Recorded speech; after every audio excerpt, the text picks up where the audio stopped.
నమస్తే, welcome to Mahi media. Ameenpur police station పరిధిలో ముగ్గురు చిన్నారులు అనుమానాస్పద స్థితిలో మృతి చెందిన కేసును పోలీసులు ఛేదించారు. కన్నతల్లి రజిత కర్కశంగా ఆలోచించి ముగ్గురు పిల్లలకు పెరగన్నంలో విషం పెట్టి చంపిందని తేల్చారు. భర్తను కూడా అంతమొందించాలని భావించగా ఆ రోజు అతడు పెరగన్నం తినకపోవడంతో బతికి బట్ట కట్టాడని పోలీసులు వెల్లడించారు. అమీన్పూర్ పిల్లల మృతి కేసును పోలీసులు ఛేదించారు. ముగ్గురు పిల్లల మృతి కేసులో తల్లే విలన్ అని గుర్తించారు. విషం పెట్టి కడుపున పుట్టిన ముగ్గురు పిల్లలను తల్లే పాశవికంగా అంతమొందించినట్లు తేల్చారు. వివాహేతర సంబంధం మోజులో ముగ్గురు పిల్లలను హత్య చేసిందని నిర్ధారించారు. గత నెల 27న పిల్లలకు పెరగన్నంలో విషం పెట్టిందని, తాను కూడా భోజనం చేసి అస్వస్థతకు గురైనట్టు నాటకం ఆడిందని పోలీసులు తేల్చారు. విచారణలో నిజం బయటపడడంతో తల్లి రజితను అరెస్టు చేశారు. భర్తను కూడా చంపాలని ఆమె డిసైడ్ అయ్యింది.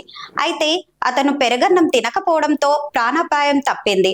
హైదరాబాద్ శివారు అమీన్పూర్ లో జరిగిన ఈ ఘటన చాలా సంచలనం సృష్టించింది. ముందుగా భర్తను అనుమానించారు పోలీసులు. లోతైన దర్యాప్తు తర్వాత భార్య రజిత భాగోతం బయటపడింది. కొన్నాళ్ల క్రితం Rajitha 10th classmates get together కి వెళ్ళింది. అక్కడ ఓ స్నేహితుడితో పరిచయం వివాహేతర సంబంధానికి దారితీసింది. ఈ సంబంధానికి పిల్లలు అడ్డొస్తున్నారనే కారణంతో వాళ్లను చంపాలని ప్లాన్ చేసింది. ఫిబ్రవరి 27 శుక్రవారం రాత్రి పిల్లలకు పెరుగన్నంలో విషం పెట్టి తినిపించింది. భర్త చెన్నయ్య ఆ రోజు పెరుగన్నం తినకుండా భోజనం ముగించాడు. తర్వాత వాటర్ ట్యాంకర్ డ్రైవింగ్ పనిపై బయటకు వెళ్లిపోయాడు.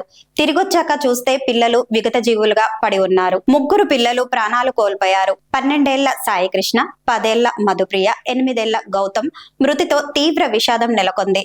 ఎందుకిలా జరిగిందో తనకు తెలియదని, తాను కూడా తీవ్ర అస్వస్థతకు గురయ్యానని రజిత చెప్పడంతో ఆమెను ఆసుపత్రిలో చేర్పించాడు భర్త. చివరికి విచారణలో ప్రియుడితో కలిసి రజిత చేసిన ఘోరం బయటపడింది. రజితతో పాటు ఆమె ప్రియుడు ఇప్పుడు పోలీస్ అదుపులో ఉన్నారు.